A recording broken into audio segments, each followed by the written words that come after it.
No BS News Hour. You want to bring them on and we'll play that? Say hello. My main man,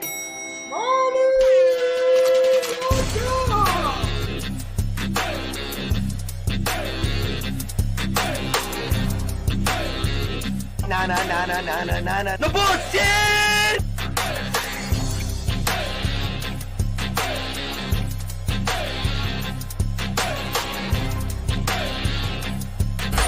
This is just it, breaking news. No more bullshit. No more bullshit. All right, let's bring Charlie on. The man of the hour. Well, you're trying to look sophisticated, man. Man, fuck you, man. Look, don't be using profanity on our show. Yes, I can. No, you can't. Good morning. If you don't like profanity, I would recommend you quit podcasting because it's going to go nowhere. We're pro profanity. How you doing, man? I'm pretty good, man. I had to download. I got bronchitis, but I had to download Safari to get on here. You know that? Okay. Usually Google Chrome is the best. I did that and it kicked me. But okay, well, we're being old men about it. But you were talking you know why they kicked you? Huh? You know why they kicked you? Because they don't want to hear his bullshit. Yeah. We don't want to hear his bullshit. But That's anyway, why. let's get to the point. Let's get right straight to the point. Yeah. I was watching your new boyfriend, Tucker Carlson, and he was talking about that Al Sharpton and Tawana, we got it. Hey, Joe, run that. Play that. We'll play it real quick. We do know that Trump is the subject of a grand jury investigation in Manhattan. That's a city that voted against Donald Trump by almost 80% in the last presidential election. We also know that the grand jury was impaneled by a Soros-funded DA called Alvin Bragg, who looks and acts like a Tawana Brawley-era Al Sharpton. I say that's a racist statement, man. I didn't hear any of it. What did he say?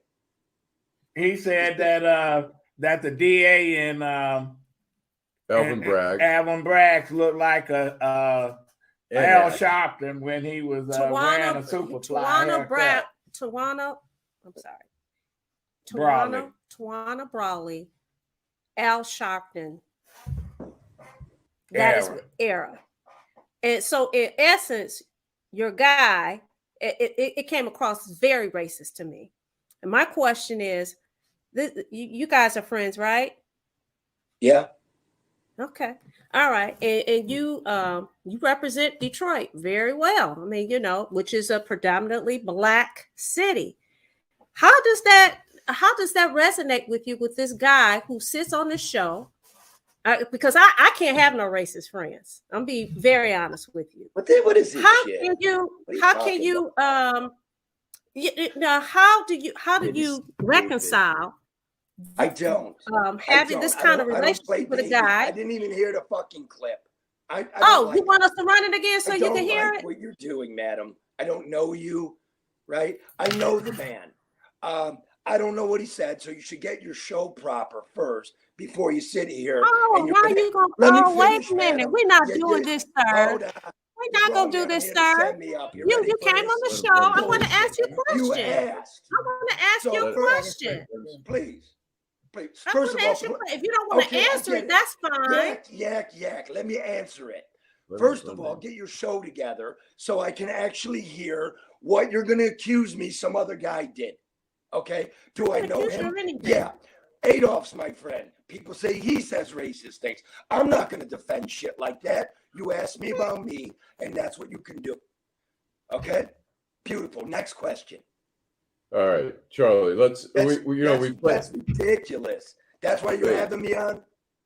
Charlie. So here, Charlie, we've got some other. We got some other questions, Charlie. That's your friend. Charlie. That's we got nasty. Charlie. So we have a question. Before you came on, we played a clip of. That doesn't bother me. We played a clip of Kwame Kilpatrick. And Kwame is saying, he's accepted Jesus and that people have to take responsibility. You being a journalist who covered the city, do you buy that Kwame is a changed man, or do you think it's real, or do you think it's not real? Again, feelings about that. I don't even worry about it. That's up to him and God. right? Do I forgive him as soon as he admits that what he did? Did he serve his time? Yes. Is it time to move on? Yes. I don't even peddle in this crap. There's so much going on. We're going broke. Crime's through the roof. The rich man's eating us alive. And you want me to do Tucker Carlson doing Al Sharpton jokes, or do I think Kwame's actually saved? I can't do it. Listen, I'm dying on the vine here. Look at what's going on in our country. Black and white. So crime. Okay, let's talk about the police chief. Let's talk about the police department. Let's talk about Mayor Duggan. What are they doing enough, or what should they be doing about crime? I heard last night. I'm going to run it down. I heard maybe the chief and the assistant chief are going to leave and start a foundation or something like that. Some kind of entity where they give people advice, law enforcement, whatever this crap is. That's what I hear. There's disarray in there. Murders up and they're hiding it again, Alan. There's 37 murders last year. They didn't even count. Detroit's revenue, all this billionaire money. Take a look at the revenue since bankruptcy and multiply inflation. Revenue has done this. Property taxes are down. Income taxes are down. We don't have money. We're giving it away. We don't have police. My wife works in the schools. These things are falling apart. They're lying. They're lying. Whitmer's giving $20 million to her friends. The former Speaker of the House, he was drinking champagne and flying around on jets. And I can't do this. I don't know what to do. Oh, by the way, I got another friend I go on a show a lot. It's Chris Cuomo. Maybe he's acceptable because he's on the left. But I'm not going to push people away. So we're in camps. I want to be the guy talking to people. Let me ask you, Charlie, what about the $800 million being requested for the District of Detroit? Horseshit. What do you see? What's going on there? Huh? Well, what's going? Well, it's $900 million. It's 900. Remember, the state legislature gave that project, the District Innovation Center, 100 cash, 100 million cash. So it's 900 million. Where's the promises? Show me the revenue stream. Show me the tax capture. What's the current tax capture? How do you police it? How do you fire it? How do you EMS it? And why you think they still giving them money? They got an ATM card. These motherfuckers got an ATM card. You got a church that's taking 20 years to build, and they're not doing anything with it. Now, question I want to ask you, Charlie. You said Alyssa Slocker is running for the Senate. Yeah. Yeah. I don't think you like her too much. Should not get my vote. Why shouldn't a person vote for her? Oh, well, let's see. Let's look at her record. Let's just start. That's Baghdad Betty. This woman claims Baghdad Betty. Baghdad Betty. She claimed, okay, her career, you laughing, here's who she is. You work for the CIA. You were a specialist in Iraq. I was there when she was there. All right. So you gave us an illegal invasion. She worked National Security Council. She was along the totem pole, wasn't she? She wasn't running shit. No, watch this here now. Those are 3 tours. You're in Iraq. We've got Abu Ghraib. We've got an illegal invasion. We've got dark prisons. We've got Guantanamo. We've got ISIS. We've got the surge. Because Washington's full of political hacks, they tried to make her Assistant Secretary of Defense. John McCain said, Madam, you're not coming to a vote because we've gotten better intelligence from the New York Times than we've gotten from you as the chief aide on the National Security Council for Iraq. So, 1, warmonger, illegal, death to 100,000 Iraqis dead, 4,600 American troops. I could go on. Then, when you get to Congress, you never lived in Michigan, by the way.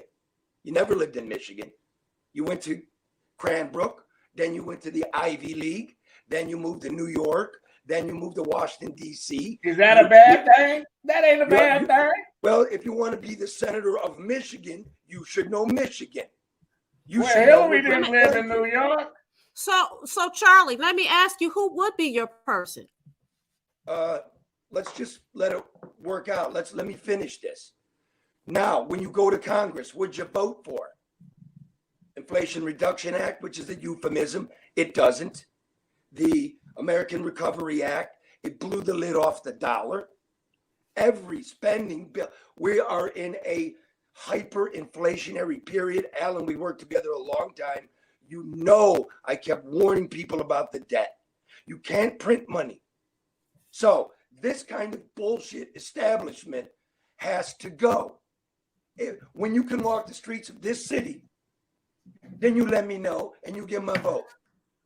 No way. Charlie, let me play a little bit of a devil's advocate here. I know you Alyssa Slotkin, because she's part of the CIA, should take some responsibility, although really when you break it down granularly, she may not be the one who's creating policy and all that. But let me just say, the New York Times with Judith Miller, is some people blame Judith Miller in the New York Times for pushing the war. Judith Miller, there was a guy, Chalabi, from Iraq, who was duping American intelligence into saying, yes, there is nuclear weapons here, so that the U.S. would finally put up and come in there.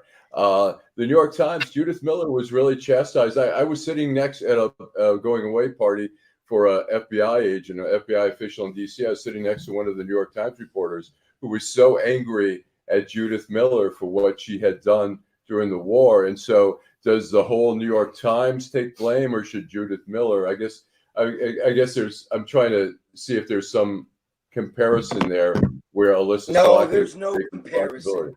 You just tapped that around for a show.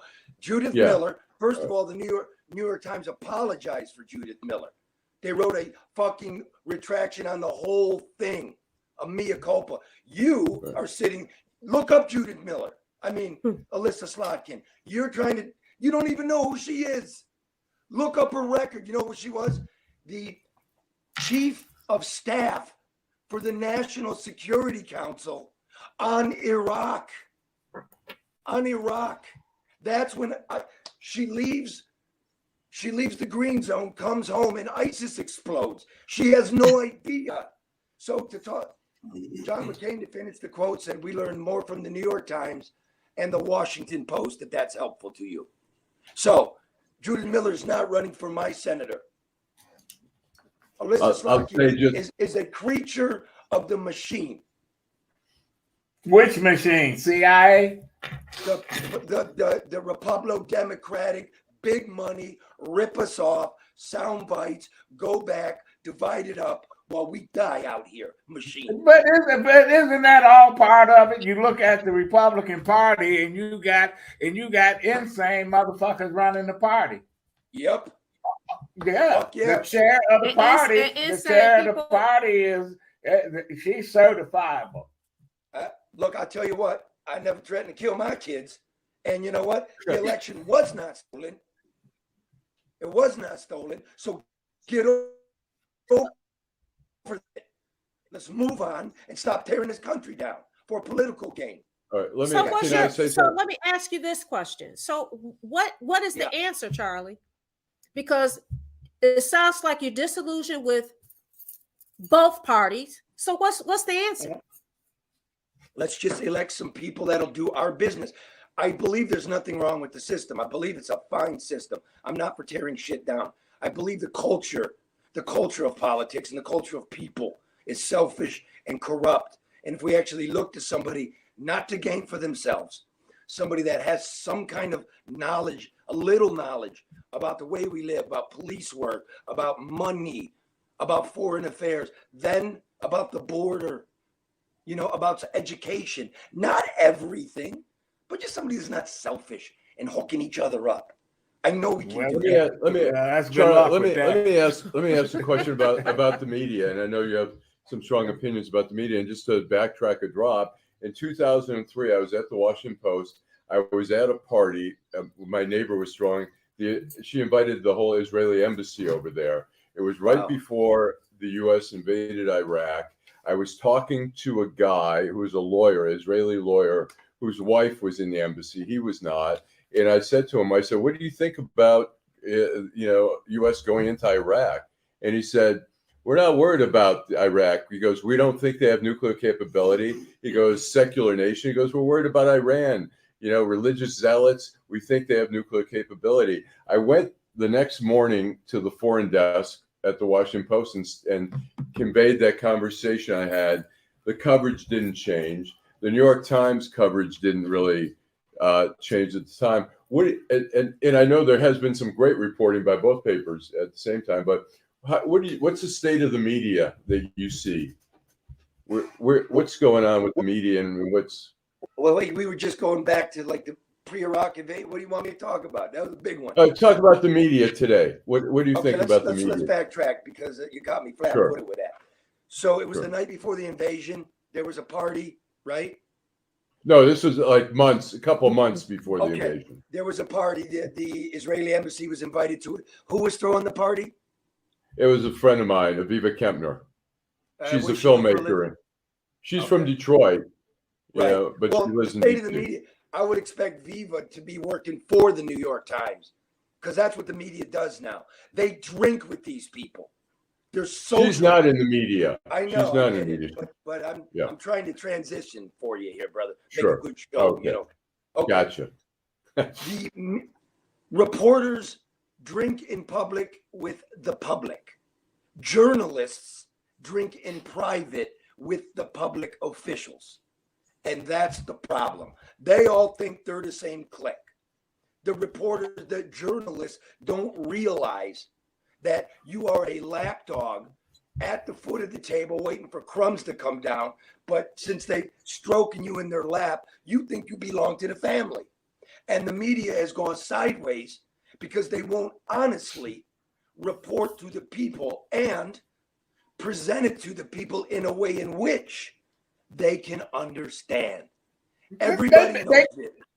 They've been doing that a long time, Charlie. That's why Lyndon Johnson got away with declaring war in Vietnam, saying that U.S. was attacked and they wasn't. But anyway, I want to thank you for coming on. You got it.